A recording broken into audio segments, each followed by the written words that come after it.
Olá, eu sou o professor Jefferson e hoje eu quero mostrar um pouco para vocês do funcionamento da BET, a bacia de evapotranspiração. A bacia de evapotranspiração, ela surge dos estudos da permacultura. O funcionamento dela é relativamente simples, tá? Ela consiste numa grande bacia, um buraco, né? Como vocês poderão ver nos desenhos ilustrativos. Então ela consta num buraco hermeticamente selado. No caso da nossa aqui, ela foi feita com tijolos, né? Uma piscina de tijolos. Tá? Essa piscina foi selada com piche. Tá?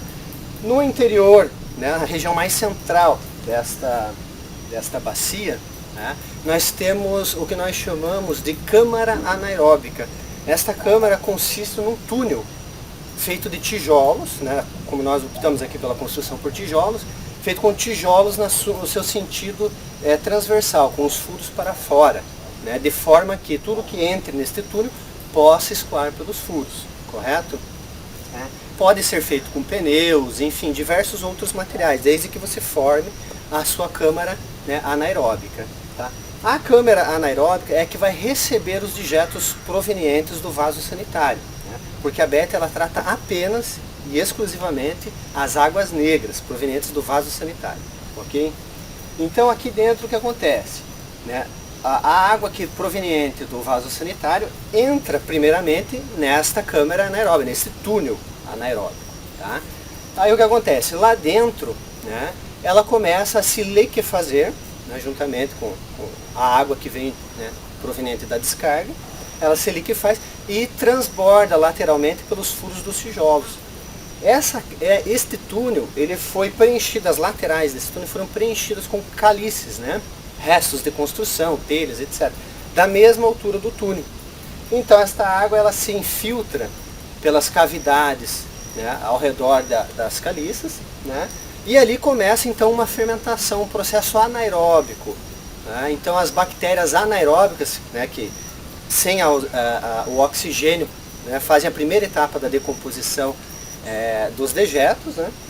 Posteriormente nós temos uma camada de brita, em torno de 20 a 25 centímetros de brita grossa, né, que também é um segundo filtro, né, porque esse aqui é um sistema de filtragem de baixo para cima. Tá? Esta água que vai se acumulando, vai subindo, né?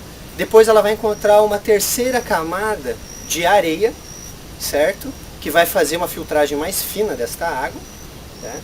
E por último nós teremos a terra, né, que é o último ponto, né, de filtragem desta água proveniente de lá.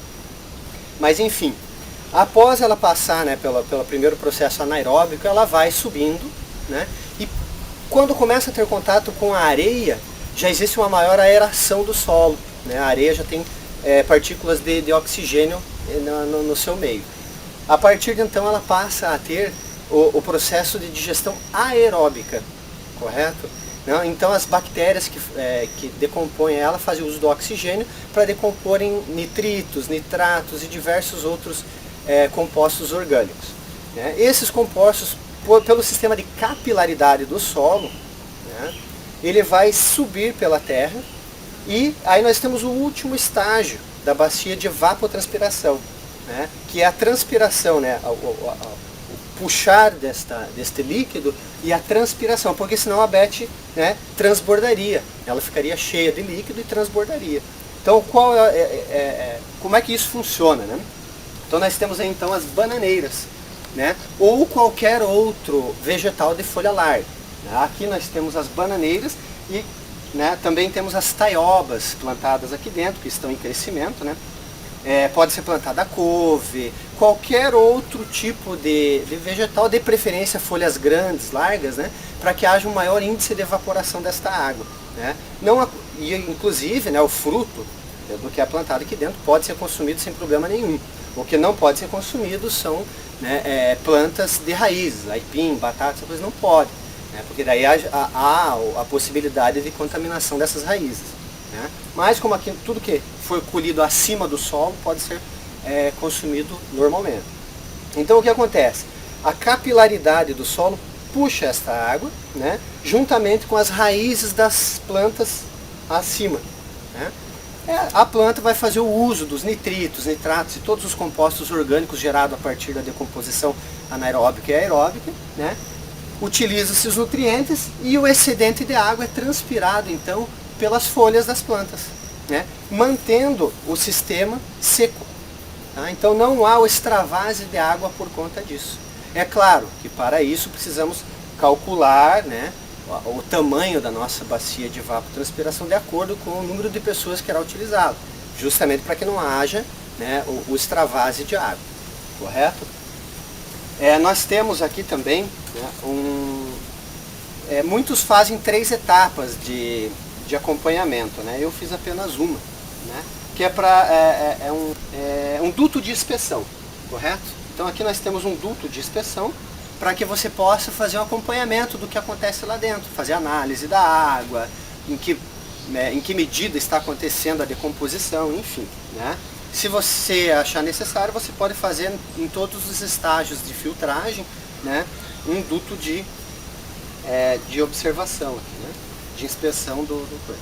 O duto tem que sempre estar fechado, né, para que não entre nenhum contaminante ali dentro, nada que possa interferir no processo. Tá? E enfim, né, é um processo simples e barato. Né, os materiais utilizados aqui são materiais de fácil de encontrar em materiais de construção, né? E o custo disso daqui é muito próximo, né? Uma bacia desse tamanho aqui, nós temos uma bacia de 3,5 metros por 2,40 de largura, por 1 metro de profundidade.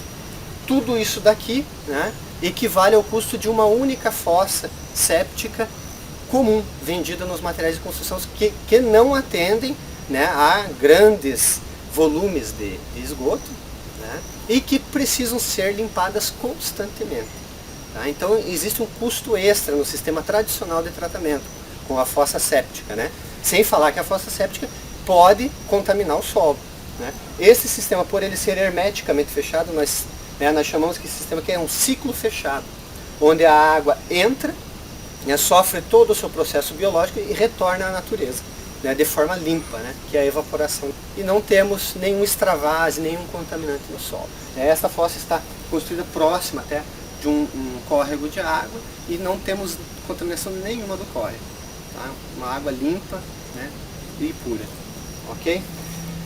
Esta, a fossa de bananeira, ou a BET, né, bacia de evapotranspiração, ela precisa, né, ter um agregado, né, que seria o ciclo de bananeiras, que eu vou mostrar para vocês, está logo ao lado. Né? O ciclo de bananeira destina-se ao tratamento do que não é água negra, né, porque nós temos que fazer essa separação, não podemos jogar água cinza, que são as águas provenientes dos ralos, das torneiras, né, do chuveiro. Essas águas, por elas não terem patógenos, como as fezes, né, tem, então essa água a gente não pode tratar da mesma forma. Né? Nós temos que separar esta água e fazer um tratamento adequado da água cinza. Aí eu vou mostrar para vocês então o ciclo de bananeiras, que é um sistema mais simples que esse ainda e mais barato, e que pode ser construído por qualquer pessoa, ok? Vamos lá.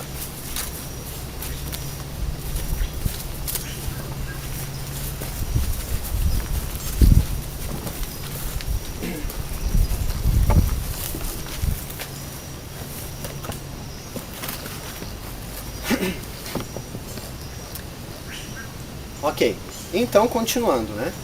Logo ao lado da nossa BET, bacia de evapotranspiração, nós construímos então o nosso ciclo de bananeiras. O ciclo de bananeiras, como eu havia falado, é para o tratamento das águas cinzas, provenientes dos ralos, né, de chuveiro, ralo de pia, né, que tem apenas gorduras, detergentes, enfim, não existem patógenos, né, contaminantes em potencial. Okay? Então o ciclo de bananeiras é um processo muito mais simples do que a fossa de bananeira. Né? Não precisa de material específico nenhum, né? Exceto o cano que vai trazer a água para cá. Né? Então o ciclo de bananeira consta em apenas um buraco. Né? Ele pode ser construído, né, dependendo do teu fluxo de água e de ralo de esgoto. Aqui eu construí ele com aproximadamente 1 metro cúbico, né? Um de largura, um de comprimento, um de profundidade. Tá?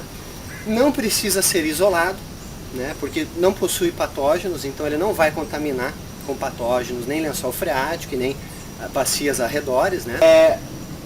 Ao fundo deste buraco, né, nós colocamos em ordem decrescente troncos de madeira.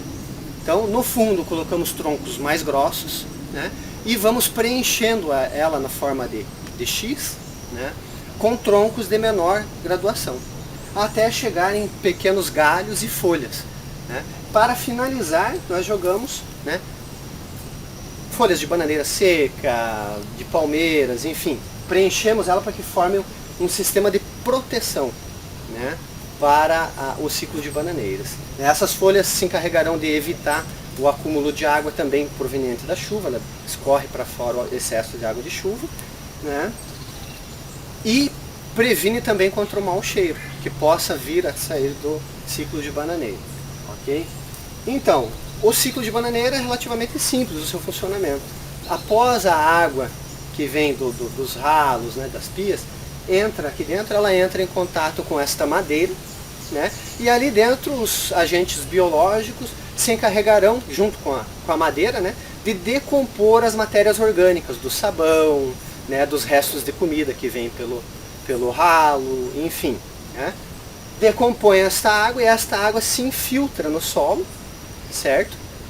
E por que nós chamamos de ciclo de bananeira? Porque aqui, ao invés da bananeira estar em cima, aqui como nós não precisamos, não temos o risco de contaminação, nós podemos plantar as bananeiras em volta. Né? Então as bananeiras, taiobas, enfim, qualquer coisa em volta do ciclo de bananeiras. Por quê? Para que ela puxe o excesso de água de dentro do ciclo e evapore também, ajude, né, a manter o ciclo de bananeiras sempre, né, não seco porque não fica totalmente seco, né, mas sempre num nível adequado para que não haja extravase, né, desta água que se encontra no interior da bacia. Correto? Então, simples. Né, a água entra, é decomposta, as bananeiras e plantas de folha larga plantadas em volta puxam esta água pelo solo mesmo, e o restante da água também é filtrada pela própria terra, volta ao lençol freático, né, ou bacias hidrográficas da região. Ok? Espero, né, ter passado de forma um tanto quanto didática, né, este conteúdo para vocês. Né, e espero que a bacia de evapotranspiração, assim como o ciclo de bananeiras, possa, a partir de agora, constar como algo, né, uma possibilidade de tratamento, né, de água, né, e efluentes, né, além do que nós temos hoje, das redes de tratamento de esgoto, né, das fossas sépticas tradicionais. Né? Então que possamos ver isto como uma alternativa mais ecológica, né, e que agrida menos o nosso meio ambiente. Ok? Então, um grande abraço a todos e até a próxima.